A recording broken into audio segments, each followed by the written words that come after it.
सुबह सुबह का टाइम और आपका भाई धन्नो लेके शाहरुख खान की तरह पोज मारता हुआ जा रहा है चौक कुम्हारा से, और आगे जाके हम जा रहे हैं खाई के अंदर, और खाई के अंदर आपके भाई की खड़ी हुई है मर्सिडीज। भाई मेरे लिए ये मर्सिडीज है, गाड़ी को मैंने निकाल दिया बाहर और खाली जगह पे अपनी गाड़ी खड़ी कर दी है कि कोई और आके पार्किंग ना लगा ले। बिस्मिल्लाहिर्रहमानिर्रहीम। गाड़ी हो चुकी है हमारी स्टार्ट और अब्बा जान आ रहे हैं हमारे सामने। मैंने बोला अब्बा जी आगे बैठ लें, उन्होंने बोला नहीं बेटा मैं पीछे बैठता हूँ। आगे इसलिए नहीं बैठता कि जब भी टूल प्लाजा आता है आप मुझे कहते हो अबू 100 रुपए हैं।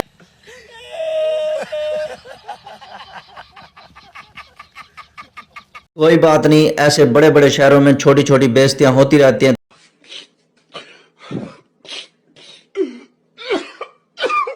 तो मैं आ चुका हूँ ख्वाजा सलीम स्टार साहब का चेयरमैन के पंप के ऊपर। सुबह मैंने उनको जो है ना कमेंट किया था कि इंशाल्लाह आज जो है ना मैं अपनी गाड़ी की टैंकी फुल कराऊंगा। तो ख्वाजा साहब मैंने अपना वादा कर दिया पूरा। अभी चलते हैं आगे सफर की तरफ। दुआओं में याद रखें। अल्लाह हाफिज।